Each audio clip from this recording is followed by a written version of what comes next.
구약을 공부하는 좋은 방법, 가령 우리가 신학교에 가지 않습니까? 느헤미야도 마찬가지입니다만 이런 구약이나 신약, 뭐 어떤 학문에도 마찬가지입니다. 항상 첫 과목은 인트로덕션, 우리 개론이라고 하는 과목이죠. 제가 언젠가 좋은 개론 책들에 대해서 뭐라 이야기한 적들이 있습니다만 인트로덕션이 모든 공부의 출발입니다. 뭐 구약뿐만이 아니라 어느 분야든지 간에 좋은 개론을 붙잡고 그 책을 숙독하는 것이 가장 좋은 공부인 거고요. 그 다음에는 이제 개별 책들을 읽어가는 거죠. 뭐 창세기면 창세기, 시편이면 시편, 개별 그 성경 본문을 읽어가면서 그에 대해서 설명하는 책들을 읽어가는 것, 이겠다 싶습니다. 뭐 이것도 역시 이제 우리 한국에도 성서학자들이 뭐 긴 세월이 지나면서 한국 저자들에 의해 쓰여진 구약이나 신약의 각 책별 해설서들이 적지 않게 나와 있는 것이 있습니다. 그래서 뭐 어느 것이든 붙잡고 읽어가면은 되는 거겠다 싶어요. 하나를 다 읽고 나면 그리고 또 하나를 읽게 되면 내가 앞에 본 게 어떤 점에서 차이가 있는지 뭐 이런 것들이 느껴지게 되는 것이 있습니다. 그러니 저는 뭐 모든 개론을 일단 열심히 한 다음에는 어느 책이든 관심이 있는 것들을 차근차근 읽어가보면 좋겠다 싶습니다. 근데 그렇게 다 읽어가자면 구약의 책이 너무 많아서 지루할 수가 있겠지요. 뭐 그런 경우에 또 우리가 잠시 관심을 바꿔서 주제를 다룰 수도 있겠죠. 구약 성경을 가지고서 쓰여진 구약의 예언자들 뭐 이런 것도 있겠고요. 뭐 하여튼 이렇게 볼 수도 있겠다 싶습니다. 제가 말을 하면서 생각을 해보니 딱히 왕도 같은 건 없는 것 같아요. 가장 기본은 개론부터인 거겠고요. 그 다음에는 책별로 읽고 하고 싶은 것만 다루어 나가든지 아니면은 구약과 연관된 주제와 연관한 어떤 글들이 있는 걸 찾아서 읽어보든지 이겠다 싶은 것이 있습니다. 그래서 저는 뭐 어느 방식이든 괜찮을 것 같아요. 다만 권하고 싶은 것이 있다면 은혜로운 책은 보지 마라 라고 권하고 싶어요. 이 책인데 구약을 다룬 책인데 주로 목사님들의 설교집이 있습니다. 저는 그건 별로다 생각을 해요. 설교집도 좋은 것도 있기도 하겠습니다만 설교의 가장 중요한 목적은 적용입니다. 설교는 한국교회의 설교, 뭐 어느 교회도 마찬가지지만 설교의 목적은 본문의 의미를 드러내는 것에 있다라기보단 본문의 의미를 드러내고 그걸 우리 교우들의 삶과 연결시키, 요게 설교의 목적입니다. 그래서 가령 왜 우리 보시는 분들의 교회에 구약이나 신약 전공하는 학자들이 와서 설교할 때 어떠셨습니까? 지루했다, 어려웠다, 재미없었다, 뭐 이런 반응들이 있지 않습니까? 왜냐하면 그 성경학자들이 하는 건 본문의 의미가 무언지 이거예요. 이거 재미없습니다. 근데 목사님들의 설교가 그날 설교가 참 은혜 받았다는 사실은 그게 뭐냐면 그 본문의 의미하고 내 삶하고 닿았을 때 그때 우리가 표현하는 게 은혜 받았다라고 표현합니다. 한국교회 설교 겁나 잘하시는 분들 있습니다. 옛날 분들 하여튼 설교 참 잘하신다라는 분들의 공통점이 뭐냐면 우리 삶과 본문 사이의 간격을 확 좁혀주기 때문에 설교가 참 다가왔다. 뭐 이런 일들이 일어나게 되죠. 그래서 제가 설교집은 읽지 마시라라고 권하는 게 구약을 공부한다라는 건 본문 자체가 무엇을 의미하지? 요거 공부하는 겁니다. 근데 설교집은 초점이 그래서 우리랑 어떻게 연결되지? 요게 초점이다 보니 저는 요거는 그 다음 일인 거고요. 그건 내가 생각해 봐야 될 거고 구약을 좀 체계적으로 공부하고 싶다 그럴 때는 어떻게 우리랑 연결되지 보다는 대체 욥기는 무엇을 말하는 책이지? 왜 욥기에는 등장인물이 이 모양이고 도대체 이 논쟁은 누가 이긴 거야?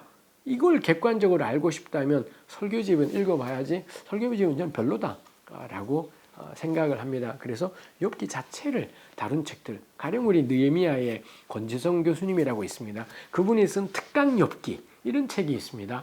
이런 책 보시면은 욥기 자체가 어떤 의미를 가지고 있는 책인지를 참 잘 다루어내고 있는 책이라고 할 수 있습니다. 뭐 그렇게 가는 거죠. 개론을 읽은 다음에 특강 욥기 뭐 이런 책들을 붙잡고서는 욥기를 한번 정리해보고 힘이 되면 욥기를 다룬 한 권만 더 보는 거죠.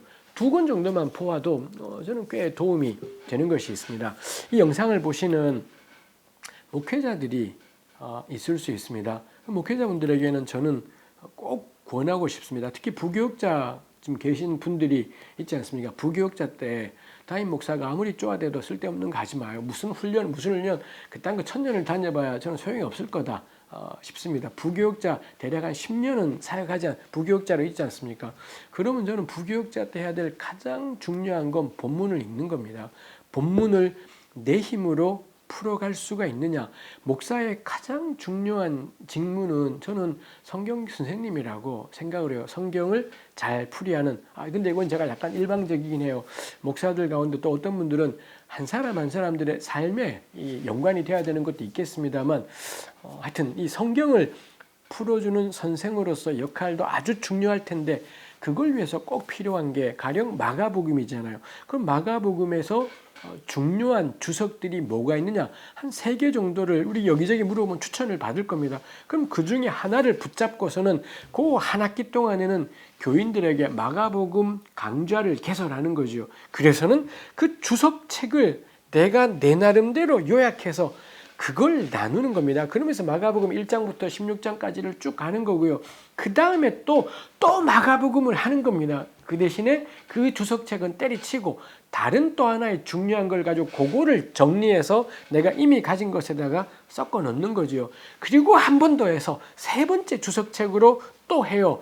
그리고 한 번 더 할 때는 그냥 자기 혼자 해요. 주석책 중요한 거 3개를 전부 다 읽고 내가 나름대로 정리해서 만들어냈고, 그러면은 그 정도 공부하면 내 나름대로 마가복음 전체의 그림이 좀 그려지는 것이 있습니다. 그리고는 한 번 더 강의하는 거죠. 교인들을 이용해서 내 공부하는 겁니다. 저는 이게 부교육자 때 너무 중요한 일이라고 생각을 합니다. 안 그러고 교회 일을 미치도록 쫓아다니다 보면 근데 담임들이 가만 안 두고 쪼아대니 별 수 없기는 합니다만, 좀 그럼 소모됩니다. 혹시 이 영상 보시는 담임 목사님들 있으면 제발 그러지 마요. 부교육자들 쪼아대지 마십시오. 그러면 이 10년 지나면 이 부교육자들은 소모돼요. 소모되어서는 담임 목사가 어떻게 길 열어서 어디 교회에 추천해 주지 않으면 정말 어떻게 할 수가 없는 상황이 되고, 그럼 매일 하던 소리 또 풀어먹고 그러다 쫄리면 남의 설교 베껴야 되고, 이런 끔찍한 일들이 있습니다. 부교육자는 담임이지 않습니다. 그러면 그 기간 동안에 목회자로서의 이 열심히 본문을 연구하고 당연히 교인들의 삶의 형편과 처지를 살피는 건 꼭 필요하겠죠. 그렇지만 이 부교육자 10년 할 동안에 이 본문을 풀어가는 게 길러지지 않으면 담임하면서는 이거 정말 쉽지 않은 일이다 싶어요. 비극은 제가 생각할 때 교회 이 부교육자들이 겁나 많은 담임 목사님들이 이 영상을 안 볼 것 같아요. 그래서 이게 참 소용이 없겠다 싶긴 합니다만, 혹시 부교육자분들이 보신다면 담임이 뭐라 쪼아대도 교회가 생 난리법석을 떨어도 공부해야 됩니다. 혼자서 계속 교인들에게 성경 가르치는, 혹은 뭐 청년부든 뭐든 뭐 중고등부라면 쉽진 않은데, 하여튼 어떤 식으로든 뭐 정 가르칠 대상이 없으면 혼자서는 그게 참 쉽지 않지만, 아니면 동기들끼리 모여서, 그래서는 계속 이 최소한 신구약 성경의 책들마다 3권 정도의 주석들은 샅샅이 읽고 내 힘으로 요약 정리해서 소화시키고, 그래서 그거를 섞어서는 내가 풀어서 나눌 수 있는 것, 이거 부교육자 때 꼭 해야 되는 것이 있습니다. 우리 너무 당연한 고백이 전부 무너져도 하나님의 말씀은 설이라 이지 않습니까? 한국교회가 날로 쇠퇴되어 갑니다. 전 지금 우리가 해야 될 건 뭐냐? 도대체 성경이 뭐라고 이야기하고 있는지 이게 잘 될 때, 그 다음에 2번째 과제, 우리 시대를 읽는 것.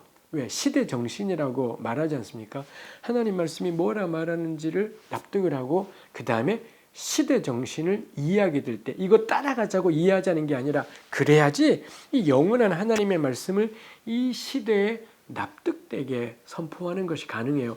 하나님 말씀을 잘 모르는 사람도 많거니와 시대 정신을 모르면 이게 전달이 안 됩니다. 우리 통합당이 왜 한심한가요? 시대 정신을 모릅니다. 저는 그렇게 생각합니다. 1980년 5.18 광주민주화운동, 이 사건의 의미를 모르고 부정한다라, 이걸 뭐 빨갱이네 뭐니 이런 소리 하는 것, 그 다음에 우리 시대 2014년에 세월호 사건에 대해서 깊이 공감하지 못하는 것, 이 2가지 사건이 전 지금 우리 시대에 아주 중요한 가장 기본이 되는 시대 정신이고요. 하나 더 있다면 전 페미니즘일 거라고 생각을 합니다. 광주, 세월호, 페미니즘, 이 3가지가 저는 우리 시대의 시대 정신이라고 생각해요. 이 세 가지가 동의가 안 되고 불편하지 않습니까? 저는 통하지 않을 거라고. 우리가 아무리 본문을 잘 풀어도 이 접점을 잘 만들지 못하고 우리 교우들하고는 저는 안 맞을 것이 많겠다 싶은 것이 있습니다. 제가 생각할 때 통합당은 이거 바꾸지 않는 한은 안 될 겁니다. 근데 여전히 이런 사건, 특히 세월호 같은 사건을 여전히 통합당 가운데 함부로 말해. 홍준표 씨 이번에 당선됐잖아요. 그러고는 첫 마디가 세월호는 교통사고라고요. 저는 확신해요. 이 인간은 절대 대한민국 대통령이 될 수 없어요. 그 사람이 개인적인 능력이 있든지 없든지 간에 저보다 능력이 있겠죠. 절대 안 돼요. 왜냐하면 그 사건의 의미와 그 깊은 아픔에 대해서 이해를 못하고 있습니다. 적어도 그런 사람은 전체 리더가 될 수가 없고 좀 그러겠다 싶은 것이 있습니다. 말이 겁나 샜지만 그래서 두 가지 본문 자체를 꼼꼼하게 들여다보는 것, 그 다음에 우리 시대의 시대 정신, 이게 이해하고 해석하는 관건이 되는 거죠. 그러기 위해서 이 구약 본문을 최소한 3권의 책을 가지고 꼼꼼하게 다루어 가기 이겠다 싶어요. 교육자들은 이 정도인 거고요. 교육자가 아니신 분들은 저는 각 책마다 한 권, 혹시 특히 좋아하는 책, 특히 욥기처럼 만만치 않다 싶으면 2권, 이 정도면 되지 않을까 싶습니다.